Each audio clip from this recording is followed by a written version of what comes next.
Bismillahirrahmanirrahim. Assalamualaikum warahmatullahi taala wabarakatuh. Rekan sahabat, sama ada yang berada di Malaysia, tanah kelahiran, dan juga mungkin berada di Thailand, khususnya di bahagian selatan, di Patani, Yala, Narathiwat, atau juga mungkin ada di Nakhon Si Thammarat. Dan insya-Allah pada malam ni adalah malam terakhir berada di kota Liga, kota Raja, kota Dharma Raja, kota Liga dan juga kota Tambralinga. Dan ikut sejarah lamanya, semua dah menjadi sejarah. Yang ada sekarang ni adalah kota Nakhon Si Thammarat lah. Cuma pada malam ni kita nak sebagai ucapan selamat tinggal sebelum meneruskan perjalanan esok. Bagaimana kita sebut sebelum ni, nak balik esok tu balik dengan kereta api lah. Hajak mari yang kereta api tu mari dah, tapi terpaksa transit di Anyai. Kerana nak kejar masa, nak cepat sampai ke Tasala, nak elak daripada kita sampai malam, jadi tak ada banyak aktiviti yang boleh dibuat lah. Jadi sebahagian daripada hasrat untuk melengkapkan kerja tu sebahagian besar telah terlaksana dan tinggal lagi insya-Allah projek susulan lah. Jadi kepada rakan sahabat yang belum lagi sapa jejak kaki ke Nakhon Si Thammarat ni, ada banyak benda yang menarik lah. Dan yang paling pentingnya kita nak pelawar rakan sahabat yang khususnya daripada luar Thailand ni, insya-Allah kita sama-sama kalau boleh kita jejak kaki ke kota Liga ni. Kenapa? Di sinilah sebenarnya banyak pengajaran yang boleh kita ambil. Salah satu daripadanya lah kita perlu mensyukuri apa yang kita ada. Kerana bila telah lenyap daripada kita nak ambil balik tu payah. Sebagaimana disebutlah, diajar kepada kita sama-sama Allah SWT sebut, la in syakartum la azidannakum wa la in kafartum inna azabi lasyadid. Kata Allah Subhanahu wa taala, kalau kamu bersyukur, aku akan tambah lagi nikmat aku, dan kalau kamu kufur, ingatlah azab aku yang amat pedih. Sebenarnya Nakhon Si Thammarat ni ikut sejarah lama, walaupun cuba digelapkan, adalah kota tempat kediaman bagi komuniti Melayu lah. Sama ada mereka ini masih lagi beridentiti Melayu, itu adalah persoalan kedua. Tapi kita nak sebut Nakhon Si Thammarat adalah tempat negeri ataupun negara ataupun tanah air bagi masyarakat Melayu terdahulu. Walaupun sebahagian besar daripada mereka ni tidak bersama dengan kita, tidak seakidah dengan kita, tapi mereka ada susu galurnya, masih berdarah Melayu. Cuma sama ada mereka mengaku atau tidak, itulah persoalan yang sebagaimana saya sebut, adalah persoalan yang tak perlu kita bincangkan. Adalah banyak sesuatu benda mungkin sensitif, mungkin tak sesuai untuk kita bincang secara terbuka dan sebagainya. Jadi kalau ikut sesi kembara ataupun penjelajahan di sepanjang satu hari ataupun sebenarnya 2 hari, daripada semalam sehingga ke hari ini berada di sini, banyaklah kalau kita tengok sebenarnya dari segi budaya masih lagi mereka berbudaya sama macam kita yang masih lagi beridentitikan Melayu. Tadi kita bersarapan pun tengok masih nasi daging lah, walaupun tak panggil yang nasi daging, tapi tengok teksturnya ataupun dari segi kandungan ataupun menu tadi memang nasi daging lah. Nasi daging pula kuah udang, sama macam di Patani, sama macam di Yala, Narathiwat, sama juga macam di Kelantan dan Terengganu kita. Jadi selain daripada itu juga tengok antara seni banner masih juga mengekalkan, masih banyak lagi beridentitikan Melayu. Walaupun kata boleh kita sebut Melayu yang hilang, tapi sebenarnya Melayu yang hilang itulah sudah menjadi sejarah, tetapi masih lagi tinggalan itu boleh kita amati, boleh lagi kita ikut. Jadi sebut tadi saya kata Allah SWT mengingatkan kepada kita supaya kita ini sentiasa bersyukur dan berterima kasihlah kepada tok nenek kita terdahulu. Tok nenek kita bagi orang Patani, tok nenek kita bagi Wayala, tok nenek kita bagi wilayah Narathiwat, Setul, juga sebahagian di Krabi, Terang, Patalong, yang kerana kelangsungan mereka lah pada hari ini kita masih lagi melihat nur dan juga cahaya Islam itu kekal subur di tempat masing-masing.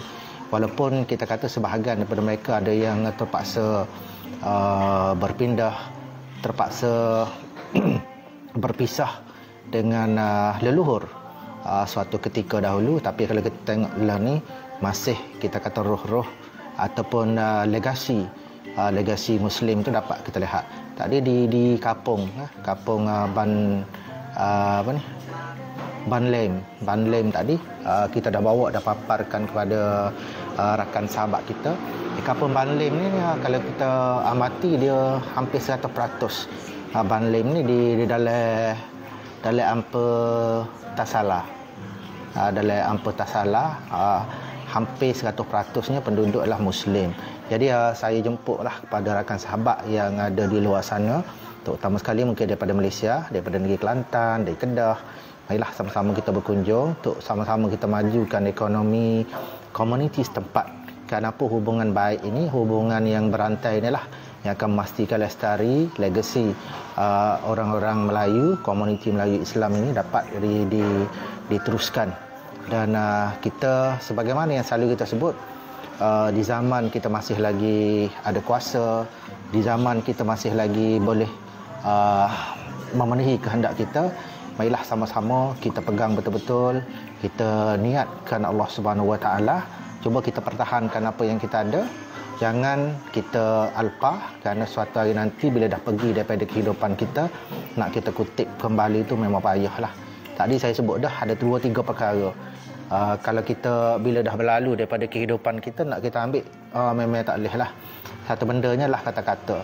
Kata-kata bila kita tuturkan, bila kita sebut, kita ungkapkan atau kita kata, kita lontarkan, tak kira lah pada siapa sekalipun, kita nak tarik balik tu susah. Terutama sekali kata-kata yang kita melibatkan orang lain, kata-kata kita di khalayak, kata-kata kita di tempat terbuka yang dikutip oleh mereka yang lain, dan kita nak kutip balik, nak jadikan dia nak sapu, memang tak nak sapu. Kenapa? Dia telah dibawa pergi di angin lalu. Kenapa disebut juga dalam ungkapan-ungkapan lama, kalau kita tanya mampukah kita, kalau kita sebut tadi misalnya kata-kata ni ibarat kita melontarkan sesuatu, kita buat dalam perjalanan kita ni, kita bawa anak batu banyak, mungkin kita bawa 200 biji anak batu, kita buat sebiji-sebiji di perjalanan. Cuba tanya diri kita, bila kembalinya, bila sampainya kita ke destinasi, kita nak kembali, kita nak kutip satu persatu batu untuk dapatkan balik 200 biji itu, tak mungkin dapat. Kenapa? Sebahagian batu tu mungkin dah dibawa pergi oleh mereka yang lain, mungkin setengahnya tercicir dan sebagainya. Maknanya kata-kata ni kalau kita tak jaga, ianya satu yang akan menyebabkan 2 implikasi. Pertama, kalau ianya baik, dapatlah menjadi satu bekalan untuk kita, menjadi satu dividen untuk kita, menjadi satu bonus untuk kita. Kenapa? Kata-kata yang baik disebarkan, ditebarkan oleh pihak lain, dikutip dan dijadikan satu yang berharga, dan ini adalah memang diakui baik dan bersesuaian pula dengan kehendak agama dan sebagainya, dan diikuti oleh pihak lain. InsyaAllah kita akan dapat manfaat walaupun setelah ketiadaan kita lagi di dunia. Dan yang kedua, kita perlu ingat juga antaranya yang kita tak dapat nak kutip balik, satu benda yang kita makan. Bila kita makan, nak keluarkan balik dalam bentuk makanan yang kita makan memang susah. Bukan susah, memang mustahil. Kenapa? Dia ada dua kesan. Pertama, dia akan menjadi bahan kumuhan, bahan kita untuk kita buang.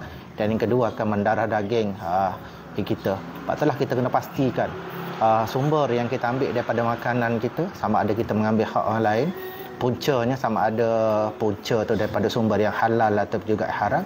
Kalau kita tak ambil kira, kita risau kan apa? Nak kita keluarkan balik apa yang kita dah termakan, memang agak payah. Dan disebut Nabi sallallahu alaihi wasallam, kullu lahmin nabata min haram fannaru aula bih. Setiap daging yang tumbuh daripada sumber yang haram, maka nerakalah sangat sesuai untuk orang yang kita sebagaimana disebut oleh Nabi sallallahu alaihi wasallam. Dan yang ketiga, satu benda yang bila dah berlalu juga kita tak dapat nak kutip balik tu, batu yang kita lontarkan ke air, batu yang kita lontarkan ke air yang dalam, kita lontar ke sungai, kita lontar ke laut dan sebagainya. Anak batu memang kita tak boleh nak kutip balik. Tapi kita nak sebut juga pada rakan sahabat termasuk diri saya pada hari ini, walaupun sesuatu yang kita agak sukar untuk kita nak dapatkan kembali, baiklah sama-sama kita berfikir di luar kotak. Jadi kalau batu yang kita nak lontarkan tadi bukan setakat batu yang kita lontar, yang kita mampu nak tarik balik, mampu nak dapatkan balik, tapi jadikanlah batu itu sebagai satu manfaat yang kita akan dapat lebih daripada batu yang kita lontarkan. Pada hari ini analogi mudah saya nak bawa kepada rakan sahabat di luar sana, iaitu batu ladung. Bagi orang yang minat mancing, bagi yang kaki joran dan sebagainya, memang dia kenal sangatlah batu ladung ni. Tak, bila kita sebut batu ladung, kalau orang ngai tak kenal batu ladung tu boleh bunyi nyepak. Batu ladung ni dia memang hijau, dia memang kena pekong sama. Hijau dia memang jadi mangsa untuk orang pekong. Orang pekong ke dalam air. Tapi hebatnya batu ladung tadi ni, dia dapat diambil balik oleh tuan hok pekong. Bukan setakat boleh diambil balik oleh tuan pekong, kalau rezekinya baik, kalau kena dengan caranya, batu ladung tadi boleh naik bersama-sama dengan hasil yang lain. Boleh harap ikan naik ke darat, boleh harap apa dia lagi, udang naik ke darat. Itu kita nak pada hari ni, biarlah kita guna sesuatu, kita manfaatkan sesuatu, kita habiskan sesuatu, ianya dapat memberikan manfaat yang lebih setelah kita guna. Dan yang keempat, satu benda yang sukar, bukan sukar, satu benda yang mustahil, yang bila dah berlalu daripada kehidupan kita, kita mustahil akan kembali, iaitu usia dan masa lalu kita. Makna masa lalu kita akan menjadi sejarah yang terakam. Sejarah sama ada sejarah baik ataupun sejarah buruk. Sejarah yang baik akan dikenang oleh anak cucu kita. Anak cucu kita akan mengenang bahawa kita sebagai generasi terdahulu, apa yang kita lakukan, apa yang kita laksanakan, apa yang kita manfaatkan di zaman kehidupan kita akan menjadi satu yang disebut oleh anak cucu kita terkemudian. Kita dah menjelajah, dah mengembara ke beberapa wilayah yang dahulunya boleh kita banggakan ialah milik kita. Tapi cuba tanya diri kita, tanah yang kita pijak pada hari ini, negara yang kita duduk pada ini adalah milik siapa? Nah, terutama sekali tempat yang telah panggil kalau dalam bahasa mudahnya tidak lagi menjadi milik, yang suatu ketika dulu kita pegang kukuh-kukuh, kita pegang dengan penuh cermat, tapi akhirnya terpaksa berpindah tangan walaupun bukan kehendak kita, tapi ianya sudah berlalu. Jadi pada hari ini, marilah sama-sama kita ambil nikmat hidup, nikmat keamanan, nikmat persaudaraan, nikmat kita dapat mengamalkan apa yang patut kita amalkan di segi agama kita, budaya kita, bahasa kita dan sebagainya. Gunakanlah sepenuhnya. Janganlah kita menjadi makhluk yang mengasingkan diri daripada kehidupan realiti. Kita orang Melayu, kita bangsa Melayu, kita ada identiti, dan Allah Subhanahu Wa Taala tidak pernah melarang kita untuk melestarikan identiti kita sebagai bangsa yang dilahirkan ke dunia. Selain pada agama yang kita junjung, agama Islam, kita adalah orang Melayu yang ada keistimewaan. Bagaimana bangsa Quraisynya ada keistimewaan, kita bangsa Melayu pun ada keistimewaan, ada kelebihan. Dan kelebihan inilah yang kita nak kekalkan, dan kelebihan inilah kita nak gunakan.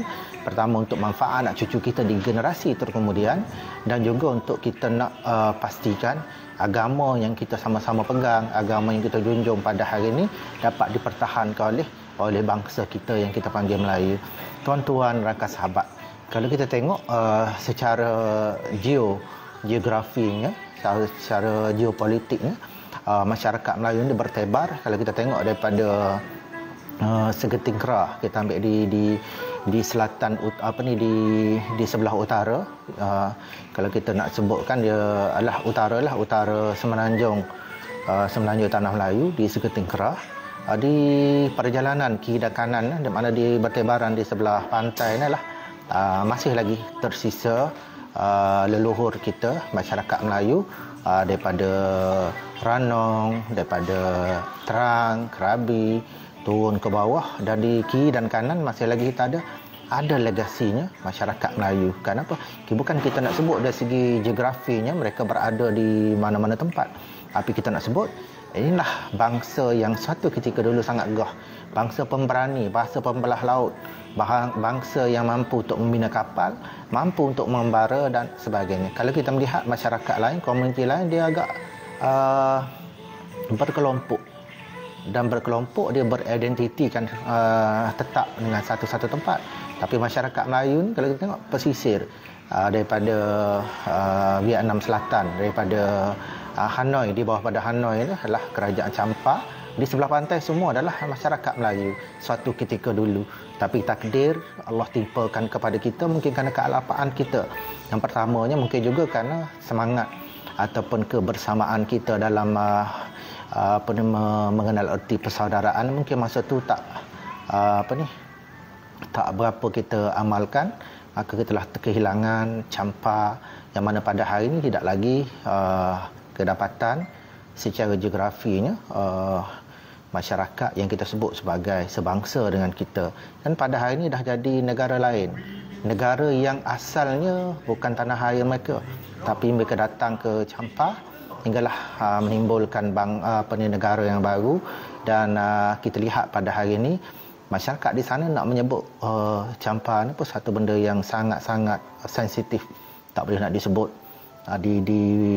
Kalau boleh saya sebutlah di Vietnam. Tadilah saya ceritanya di Vietnam. Begitu juga kita turun ke bawah, rakan sahabat kita 2-3 tempat saya pun tak nak sebut kerana apa yang agak sensitif. Bila kita terlepas. Jadi pada hari ini semasa hayat kita masih lagi mampu, masih lagi berpijak di tanah yang kita pusakai daripada nenek moyang kita, maka sama-samalah kita pertahan.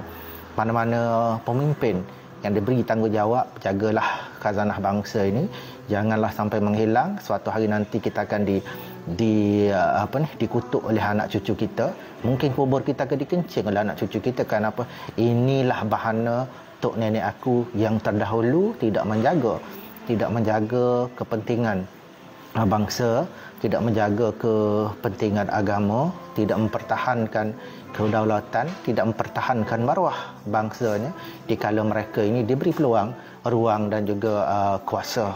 Jadi rakan sahabat, insya-Allah pada 19 hari bulan November kita di Malaysia, insya-Allah kita sama-sama akan menyaksikan satu persaingan yang sengit.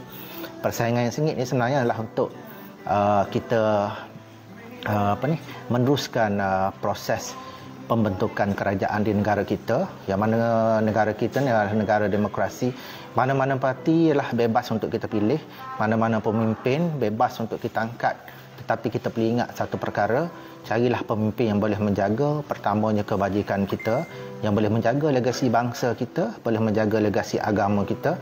Baik dan buruk di mana-mana pihak tu adalah akan tetap ada. Cuma sama-samalah kita timbang yang mana lebih buruk, yang mana lebih baik. Yang mana buruknya sikit, yang mana buruknya banyak. Yang mana baiknya banyak, yang mana baiknya sikit. Pertimbangan kena ambil kira, jangan hanya untuk keserangan kita di kehidupan kita di dunia, kena ambil kira juga kehidupan kita setelah kematian kita. Bagaimana nasib anak cucu kita, bagaimana nasib agama kita, bagaimana nasib negara yang kita pijak pada hari ini, adakah suatu hari nanti masih lagi menjadi milik kita. Jadi itu yang perlu kita pertimbangkan. Jadi 2-3 perkara yang saya sebut tadi, ada 4 perkara. Kalau kita tidak jaga, kita perlu ingat ia dah pergi, tidak akan kembali lagi. Akhir sekali, yang perlu kita ingat juga adalah usia kita. Usia ataupun hari yang berlalu tak mungkin dapat kita nak kembali. Sebab tu dalam bahasa Melayu disebut semalam, dia ada istilahnya kemarin, dia ada istilahnya hari ini, dia ada istilahnya hari esok. Kalau semua kita nak pakai istilah hari ini, selamat kita di dunia, insya-Allah boleh kita senyum melebar. Kalau hari ini kita bahagia, bahagialah kita selamanya. Kenapa? Yang ada dalam perkataan kita lah hari ini. Tapi oleh kerana kita ada hari semalam. Semalam sama ada semalam yang menceriakan atau juga semalam yang berikan kita duka. Dan hari ini hari yang kita tengah lalui, hari yang kita sedang nikmati. Kalaulah hari ini baik untuk kita, hari ini hari bahagia kita, kalau boleh-bolehnya kita pertahankan. Dan kalau hari ini hari duka untuk kita, carilah jalan bagaimana kita nak atasi duka kita, bagaimana nak atasi kesengsaraan kita, supaya menjelang hari esok ni kita mampu untuk senyum, mampu untuk menjejak kebahagiaan. Kerana kita nak di suatu hari nanti, kalau kita pergi dari dunia ni, kita pergi dalam keadaan pertama kita tidak disebut-sebut sebagai seorang yang gagal, dan yang kedua kita dikenang oleh anak cucu kita hidup, kita sebagai seorang yang berjaya, mampu untuk menjadi contoh kepada anak dan cucu kita, dan mampu juga untuk anak cucu kita senyum lebar. Kenapa? Inilah legasi daripada tok nenek aku terdahulu yang begitu gigih di kehidupannya, begitu baik di mata masyarakat, yang begitu kental perjuangannya di dunia, sehingga generasi aku pada hari ini, generasi aku yang baru pada hari ini mampu hidup selesa, mampu berada di bumi yang dipijak pada hari ini, tidak perlu nak menumpang di negara orang, Mungkin juga kalau ada sedikit tinggalan daripada harta yang boleh dimanfaatkan, mungkin melalui ilmu, mungkin harta pusaka, mungkin juga melalui nasihat-nasihat ditinggalkan, itu insya-Allah akan dikenang oleh anak cucu. Jadi kepada rakan sahabat, insya-Allah malam ni sebelum kita tidur kita diajar dengan satu perkara. Kita orang Islam ni, bermula kehidupan kita adalah kehidupan beragama. Tutup mata kita juga tutup dalam keadaan kita beragama. Sebab itulah kita selalu diajar oleh guru kita supaya kita bangun daripada tidur, kita ucapkan Alhamdulillah, dan kita sertakan dengan doa. Kenapa? Kerana Allah menyambung hayat kita. Pada hari ini kita bangun seawal pagi, Alhamdulillah, kita ucap syukur kepada Allah Subhanahu Wa Taala. Dan kalau boleh, kalau kita mampu, kita sambung lagi dengan doa Alhamdulillahillazi ahyana ba'dama amatana wa ilaikan nusyur. Disebut segala puji bagi Allah Subhanahu Wa Taala yang telah menghidupkan kami setelah kami dimatikan. Maknanya masa kita tidur ni sebenarnya kita diibaratkan adalah mati. Kenapa? Waktu kita tidur, segala urusan dunia ni tidak berjalan. Dan kalau kita tidak dibangkitkan oleh Allah Subhanahu Wa Taala, maka kita akan pergi untuk selamanya. Jadi ucapkanlah syukur. Begitu juga untuk kita tidur malam. Sebagai penutup, kalau katalah sebelum daripada kita nak tidur, kita diajar juga oleh Allah Subhanahu Wa Taala melalui Nabi sallallahu alaihi wasallam, kita beristighfar. Kenapa? Kita bimbang, kita beristighfar, kita syahadah. Kenapa? Risau itulah tidur kita yang terakhir, yang kita tidak lagi mampu untuk bangun. Dan diajar oleh Nabi sallallahu alaihi wasallam supaya tidur malam kita ni, kalau boleh kita tidur dengan tidur dengan aktiviti yang baik. Jangan kita tidur dalam keadaan kita melakukan kemungkaran. Jangan kita tidur dalam keadaan sia-sia, tapi tidurlah, basahkan lidah kita dengan zikir, sudahilah dengan syahadah, dan selangi juga dengan doa yang boleh kita baca. Doa untuk kita tidur. Bismikallahumma ahya wa amut. Dengan nama Allah Subhanahu Wa Taala yang menghidupkan dan mematikan aku. Itu kita baca. Dan insya-Allah apa yang penting ialah selain daripada kata-kata yang kita ungkapkan, malam juga masih muda, ada setengah daripada sahabat kita, mungkin rakan kita di Kuala Lumpur, rakan kita di Kota Baru, rakan kita di Patani, di Naratiwak dan sebagainya, malam masih muda, tapi di Kota Nakhon pada malam ni kelihatannya sunyi. Saya cukup seronok bila berada di satu bandarnya yang awal malamnya sunyi, daripada berada di tempat yang hiruk pikuk, tempat yang membingitkan telinga. Saya tak berapa gemar. Tapi insya-Allah salah satunya yang saya lihat di Kota Nakhon ini, mungkin tidak ada sesuatu yang membingitkan telinga. Kenapa?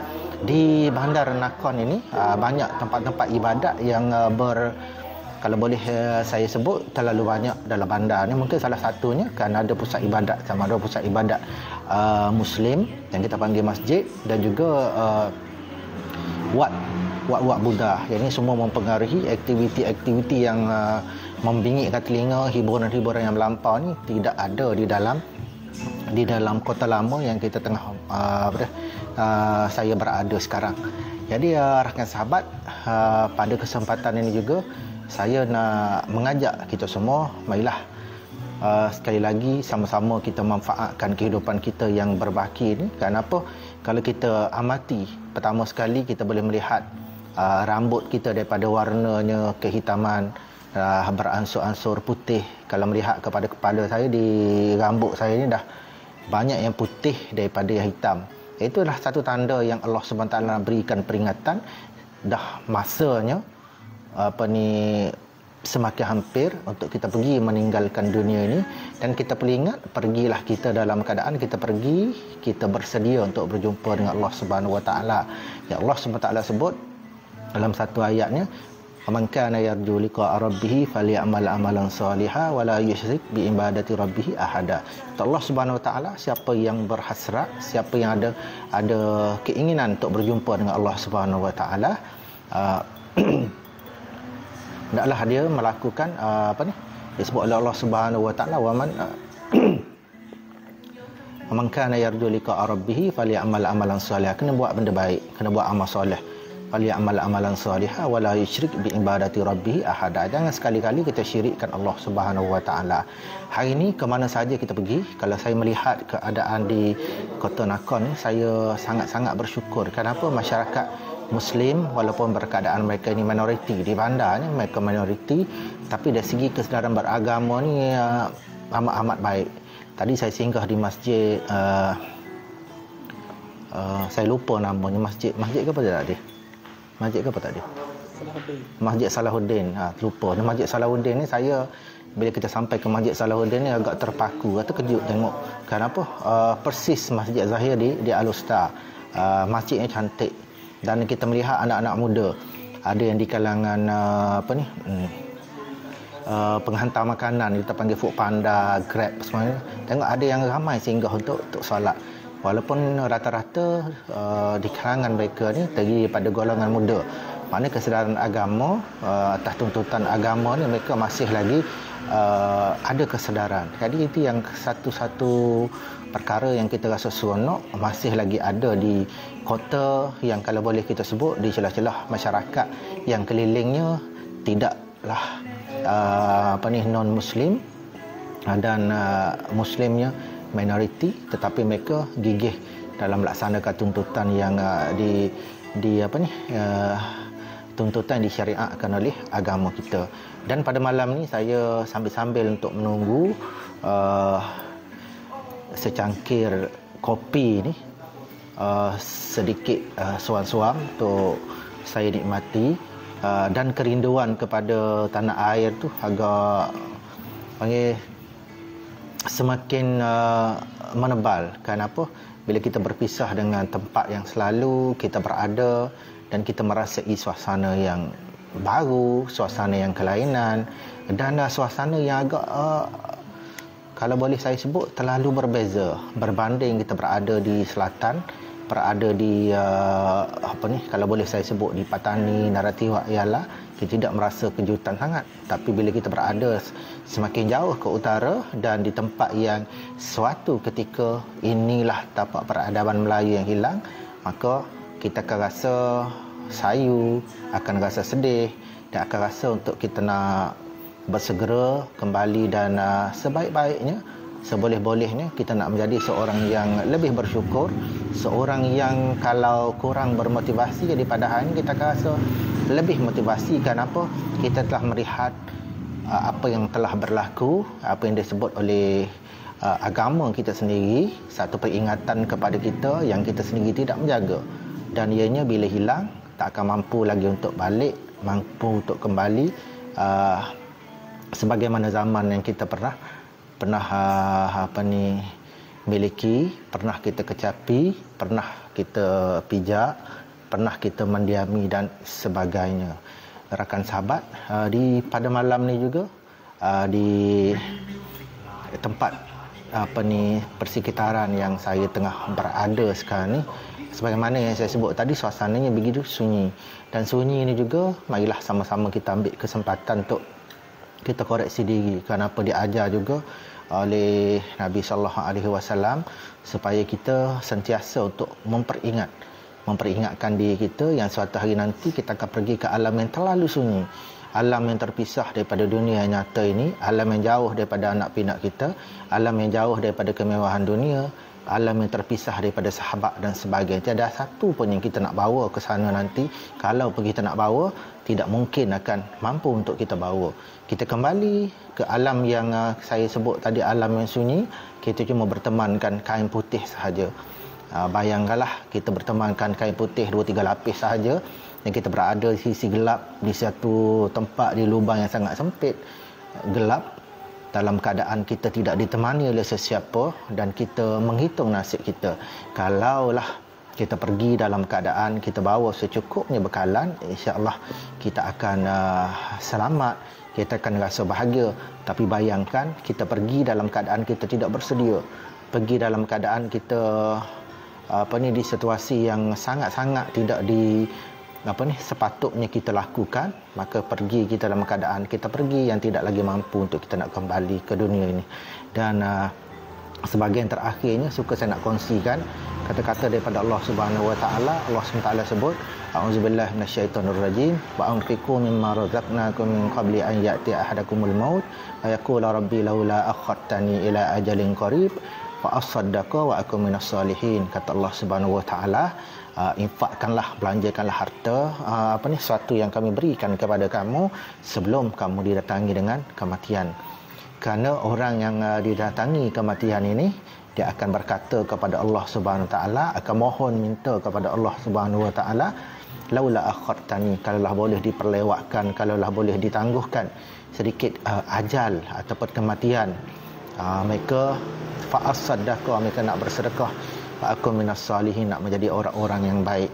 Tapi kata Allah Subhanahu Wa Taala, walan ya'khirallah, Allah tidak akan berikan, Allah tidak akan sesekali mengizinkan, Allah tidak akan sesekali menangguhkan ajal seseorang apabila sudah sampai masanya. Jadi saya kira untuk malam ni insya-Allah kita sama-sama saling mengingati antara satu sama lain. Mudah-mudahan dengan apa yang kita lakukan ni, kita telah menyahut kata-kata yang disebut oleh Allah Subhanahu wa taala, wal 'asr innal insana lafi khusr illa allazina amanu wa amilus solihat wa tawassaw bil haqq wa tawassaw bis sabr. Allah Subhanahu wa taala, demi masa sungguhnya manusia itu sentiasa berada dalam kerugian kecuali mereka yang beriman dan melakukan amal yang baik, dan mereka juga berperanan untuk menyuruh untuk saling berpesan kepada kebenaran dan berpesan kepada kesabaran. Dan insya-Allah segala apa yang dititipkan oleh Allah Subhanahu Wa Taala dan Nabi sallallahu alaihi wasallam, sama-samalah kita ambil sebagai pengajaran. Mudah-mudahan kita tidak menjadi manusia tapi insan yang menyesal. Menyesal kita di dunia masih lagi mampu untuk kita nak tebus. Menyesal sesudah kematian kita, maka tidak apa guna lagi lah kita setelah kematian kita. Jadi itu saja rakan sahabat, saya insya-Allah besok akan bertolak ke ke Bandar Yalah, dan mungkin juga ke bermalam di Yalah untuk satu malam kerana ada sedikit urusan yang belum selesai, dan insya-Allah akan bertemu rakan sahabat di sana di seberang Malaysia sana pada hari Selasa. Doakan perjalanan saya dipermudahkan, urusan saya dipermudahkan oleh Allah Subhanahu Wa Taala. Kemudahan dengan doa rakan sahabat yang sama-sama dengan saya, yang masih mengenali, yang masih lagi mengakui saya ini sahabat, yang masih lagi mengaku yang kita ini bersaudara, insya-Allah sama-sama kita doakan. Moga yang terbaik itu ambillah sebagai pengajaran, yang tidak baik kita buang jauh-jauh. Wabillahi taufiq wal hidayah. Assalamualaikum warahmatullahi taala wabarakatuh. Salam sayang dari Kota Nakhon, Sitamarat, Kota Raja, Kota Liga, Kota Tambralinga. Sekali lagi, Assalamualaikum warahmatullahi wabarakatuh.